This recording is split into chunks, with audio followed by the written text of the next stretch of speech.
예, 증시 전망대 방송 시작하겠습니다. 지난주 증시는 미국 증시만 하락을 했고 대부분 국가들은 올랐거든요. 그러니까 중국이 크게 올라가고 미국이 금리 인상 속도를 좀 천천히 할 것 같은데, 다음에 이제 중국이 방역 완화 정책을 펼칠 것 같은데, 뭐 이런 기대감이 시장을 끌어올렸던 한 주였습니다. 다만 이제 주 후반에 이 관련된 기대감은 좀 깨졌고요.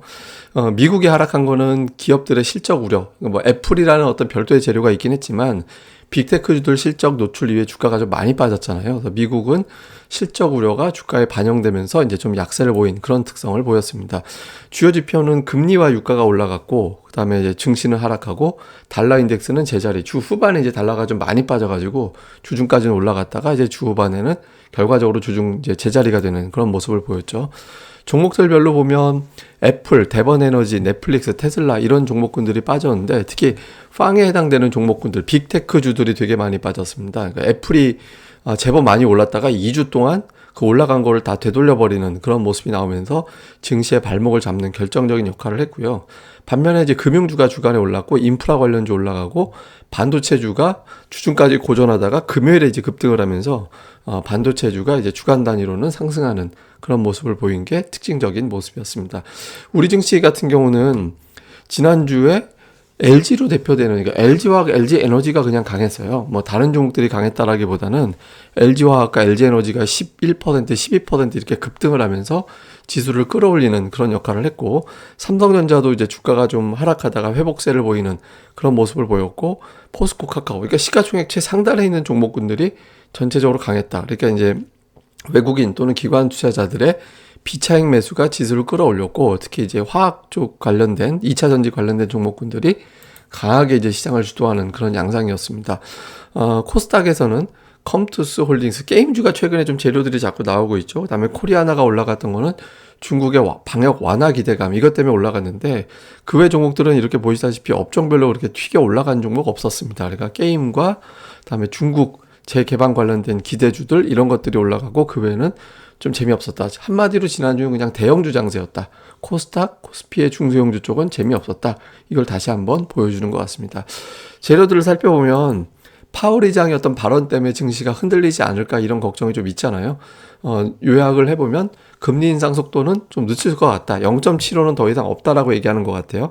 그리고 늦추는 것은 다음 회의, 12월 회의부터는 0.5로 내려갈 것 같다라는 걸 보여주는 거죠. 근데 시장에서 좀 걱정했던 거는 금리 인상 중단, 내년도 3월 이후에는 금리 인상이 없을 거야 라고 생각을 했는데, 이거는 시기상조라고 얘기를 했거든요. 그러면서 경기 침체에 대한 메시지도 내놨습니다. 연착륙의 길은 좀 더 좁아졌다. 그러니까 경기 침체에 빠질 가능성이 있다. 금리 인상 중단은 그럼에도 불구하고 아직은 아니다. 뭐 이런 언급을 했죠. 근데 이게 그렇게 생각보다 그렇게 심각하다라고 보기가 어려운 게, 이 점선으로 보여지는 게 이제 연준의 어떤 그 기준점이고요. 점도표상의 기준점이고, 파란색 선은 이제 시장에서 예측했던 거예요. 근데 파월이 얘기하는 거나 최근에 연준 인사들 얘기하는 게 5% 넘어갈 수도 있다라고 얘기하고 있잖아요. 근데 이미 시장은 5% 정도까지를 알고 있었거든요. 그래서 파월 의장의 저 발언에도 불구하고 글로벌 증시가 그렇게 심각하게 두들겨 맞지는 않았던 그런 이유였던 것 같습니다. 저걸 특별하게 어떤 악재의 시작 이렇게 볼 필요는 없는 것 같아요. 네, 주요 차트들 보면 다우지수입니다. 다우지수가 200일선이 저항이 되면서 반복적으로 반등의 사이클이 끝났었거든요. 200일선 아직 시원스럽게 돌파는 못하고 있죠. 32,567인데 이번 주에 이게 또다시 저항이 될 거냐, 이번 주 중간선거도 있고 CPI도 있는데 과연 돌파가 될 거냐. 그 다음에 이제 원달러 환율인데 지난 주말에 1,403원까지 빠졌거든요. 근데 이제 중국 재개방 기대감 때문이었는데, 이게 중국 당국에서는 일단 부인을 했죠. 그래서 이게 1,403원 이하로 내려가지 않느냐, 아니면은 1,400원에서 바닥이 되고 또다시 튕겨 올라가느냐. 이제 증시가 이 즈음이 이제 단기 고점이냐 아니냐를 가늠하는 또 하나의 지표니까 좀 봐야 될 거고, 그 다음에 이번 주에 미국의 CPI 나오죠. 예상치는 8.1, 6.5. 그러니까 소비자 물가지수 8.1, 코어 6.5 이 정도 예상하고 있는데, 앞에 뭐 7자가 보인다든가 이러면 서프라이즈 8.3이 나와서 전달보다 높아진다 이래버리면 이제 단기 충격 이렇게 될 가능성도 있죠. 이 수치 좀 봐야 될 거고, 다음에 이제 코스피 주봉인데 5주 양봉 나왔거든요. 딱 큰 하락 나왔다가 5주 양봉 나오면 추세가 되돌려지는 경우가 되게 많이 있었어요. 그래서 이번에도 좀 그렇게 될지. 근데 뭐 우리나라 딱 차트 봐도 반등의 끝이 또 20주선이 되는 경우가 또 자주 있었잖아요. 이번 주 우리 증시는 대단한 변곡 구간입니다. 이걸 뚫고 나가느냐, 맞고 떨어지느냐, 이거에 따라서 2,500, 다음이 있는 게 200주선이잖아요. 2,500까지 가느냐, 아니면 이제 요번 즈음으로 끝나느냐, 환율과 함께 좀 같이 봐야 되는 지표입니다. 근데 결과적으로는 수급이잖아요.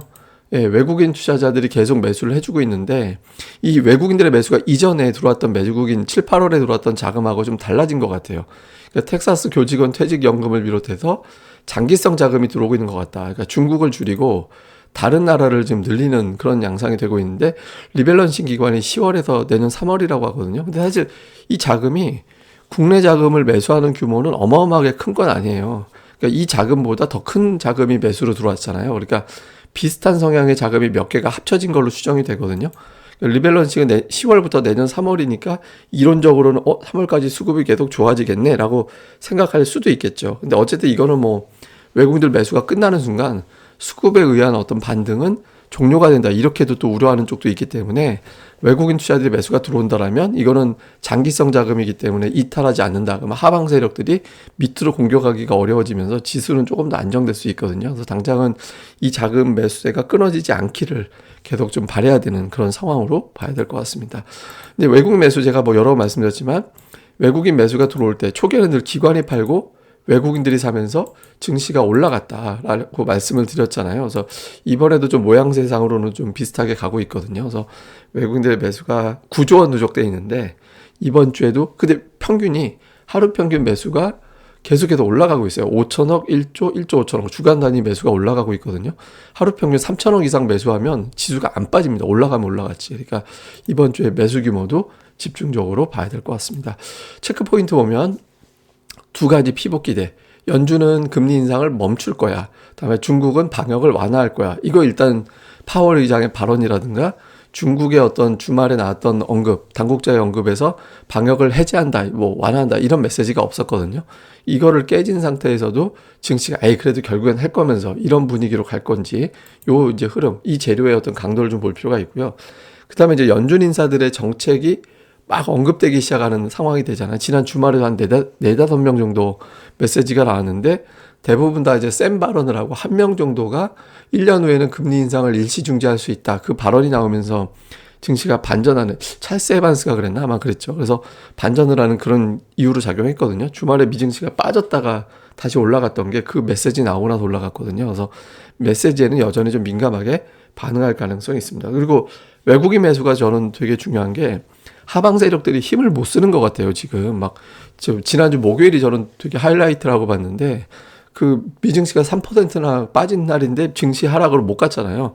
그러니까 외국인들 매수가 계속 이어지게 되면 하락적으로 흔들고 싶어도 그게 쉽지 않아지거든요. 더군다나 대형주를 계속 매수하고 있는 형태니까. 그러니까 이게 이제 지속이 된다라면 단기적으로 조금 더 밀고 올라갈 수 있는 여지가 좀 생기니까 요 구도가 뭐 당연히 중요할 거고요. 만약에 아까 말씀드렸던 20주선을 돌파하게 되면 상승 업종이 되게 늘어나는 그런 계기가 될 수 있거든요. 지금은 2차 전지 천하잖아요. 근데 여기서 이제 다른 종목으로 좀 확산될 가능성이 있고 그 과정에서 뭐 실적 바닥도 챙겨보고 실적 대비 싼 주식도 쳐다보고 이렇게 될 가능성이 있어서 지난주 후반에 약간의 종목 다변화 조짐이 좀 있었는데 이번 주에는 그럴 가능성이 조금 더 높다라고 봅니다. 그래서 새롭게 수급이 붙는 업종 집중적으로 관찰할 필요가 있어 보입니다. 그 다음에 이번 주에 중간선거 있잖아요. 이걸 믿고 있죠. 중간선거 이후에 1년 동안 증시는 100% 올랐다. 1950년 이후에. 그리고 미국의 금리 인상기에 펼쳐졌던 중간선거도 전부 다 올라갔거든요. 근데 이거는 금리 인상하는 이유가 지금하고는 좀 달랐잖아요.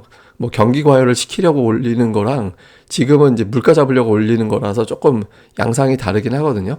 그래서 이제 이걸 좀 이 패턴대로 반드시 될 거냐 이런 거에 대한 논란이 있고요. 또 하나는 기업들의 실적 추정치가 마이너스로 조정됐잖아요. 지금 보시면 마이너스 1%. 근데 증시가 안 빠진 건 이번 분기만 마이너스고 내년도부터는 다시 계속 매 분기마다 플러스 성장을 할 거야. 심지어는 내년도 하반기는 막 7%, 9% 이렇게 이익이 증가될 거로 전망하고 있거든요.